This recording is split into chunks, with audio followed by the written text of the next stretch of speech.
Negotiations between York University and CUPE 3903 have continued throughout the week, resulting in more disappointment for the union. A little warmer by now.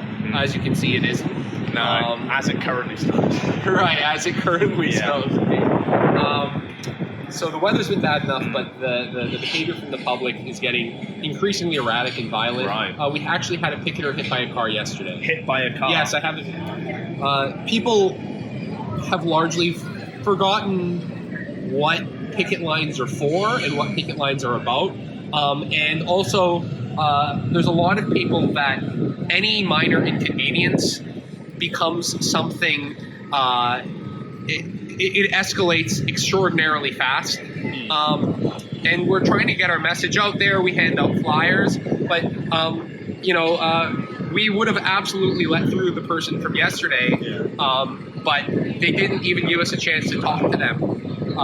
They essentially ignored our car talker and just zoomed into somebody, right? So we're trying to communicate with the public, get the message out there, but there are people who are, we sort of just want to be back in the classroom, of course, but also we want a fair deal. And so people are holding strong. The morale has been, I would call it like we are bitterly determined. We're holding out despite everything.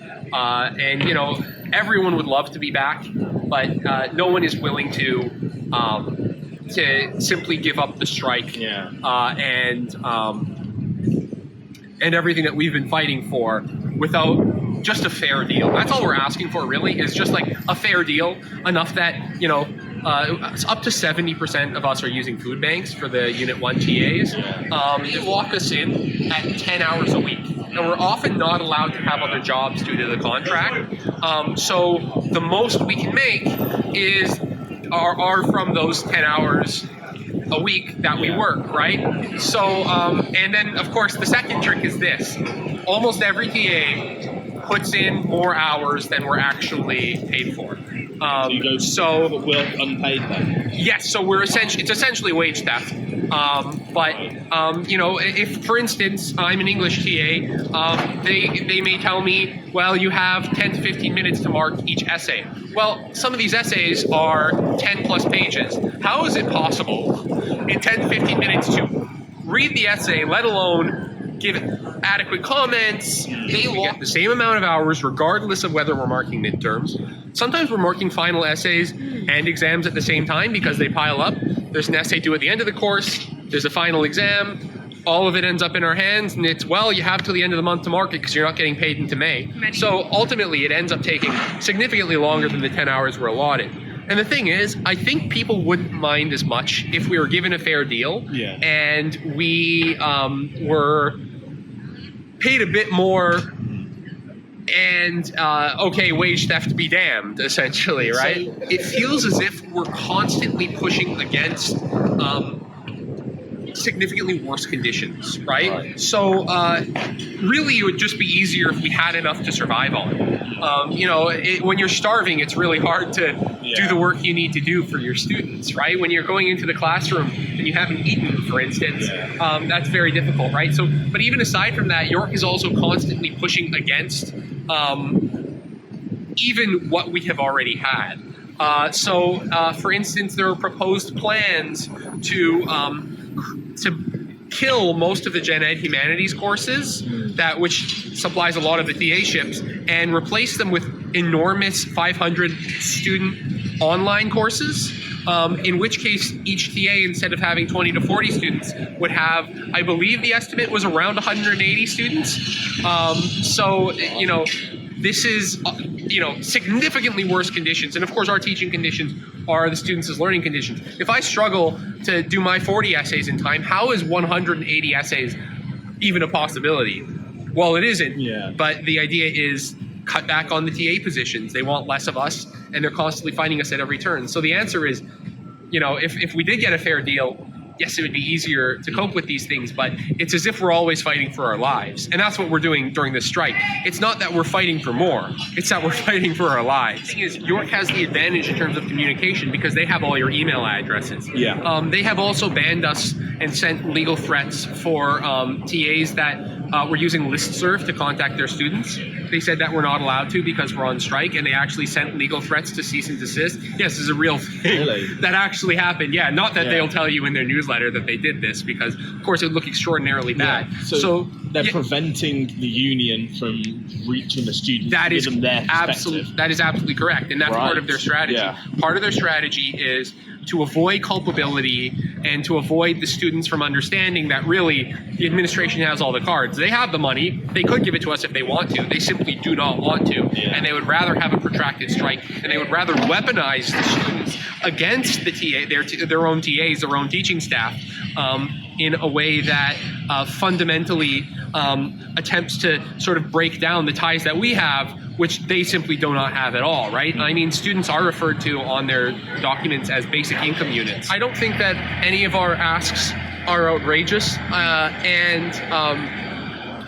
in a world where there's fair bargaining, both the university and us would still try to be finding a middle ground, and the university doesn't want to find that middle ground. The university has responded to requests for comments on the strike, stating, "The university remains focused on efforts that will get all students back to class, our CUPE 3903 represented employees back to work as soon as possible, and that will ensure that the summer terms can go forward to the maximum extent possible."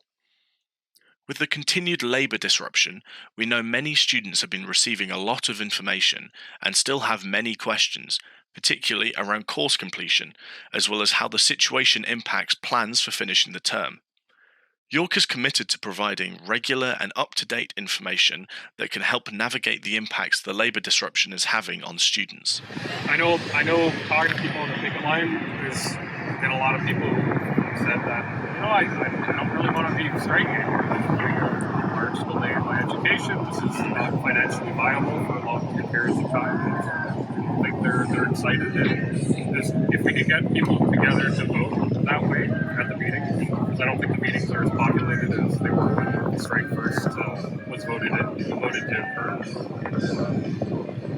This thing might end soon. But it's a matter of, I guess, mustering that, if there is that sentiment on the line. Obviously, the other sentiment is there towards people who want strike. Yeah, I'm sure other picket lines, not ours, might have more of that. I think there's a lot of science students here in STEM. I think there's a large industry waiting for us out there once we're finished. And it's not only waiting there, but it's high paying. And every minute we're here is another minute we're not working and making a wage.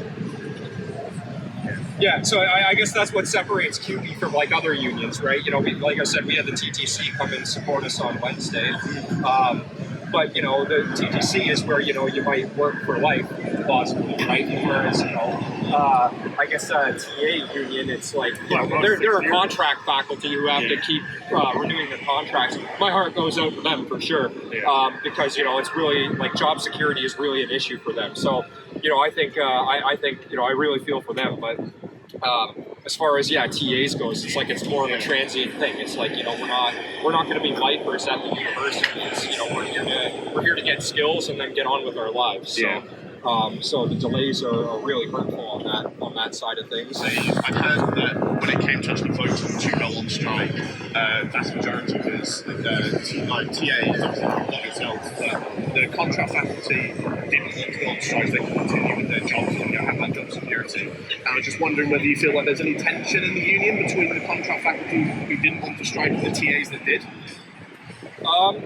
Again, I guess this comes down to the demographics and whatnot, right? So there's the kind of political faction of the union where it's, like you believe in the union and you're into that and you're striking because you believe in the union, right?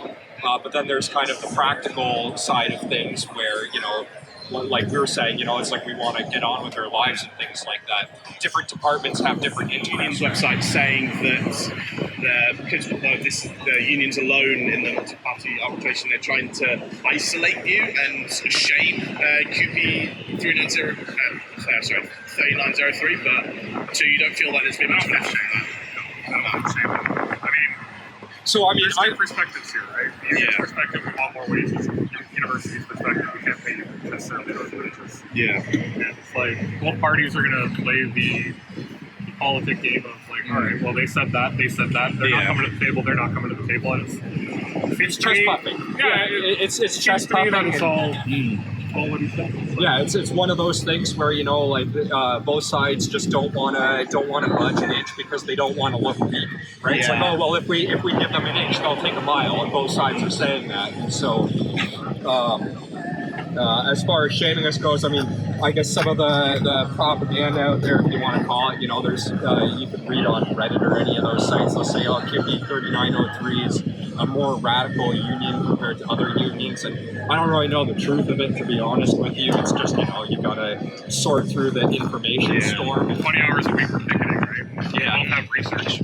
Like, that doesn't stop, right? I want to graduate on time. So you're still continuing with your work then? With research, Yeah, not research. Yeah, because research isn't part of the union essentially. So this is like RA contracts, as opposed to TA contracts, which we cannot do while we're striking. Yeah, exactly. That's where a lot of the funding comes from for us, right? I Yeah. think the vast majority. Yeah, so TAs are essentially stuck in the middle of like York and the union in the sense that our research pay and some scholarships come from York, and then our TA pay and some other miscellaneous pay and our benefits come from the union. So it's kind of like, well, if you do any of your TA stuff while you're on strike, then you can get kicked out of the union, and then you don't get your benefits or anything like that. And I need both. Yeah. Right. So it's like, well, I'm not getting my TA pay. Obviously, I'm getting what I can for my ticket pay, and all I can really do is hope that it finishes soon. Today, CUPE 3903 Units 1, 2 and 3 will be voting to ratify the tentative renewal agreements which the bargaining team voted to endorse on Sunday, April 14th. The meeting will run from 12 p.m. to 2 p.m. and voting will be open until 4 p.m, at which point ballot counting will begin. Voting has now closed and the ballots have been counted. CUPE 3903 Units 1, 2 and 3 have voted to ratify the tentative agreement.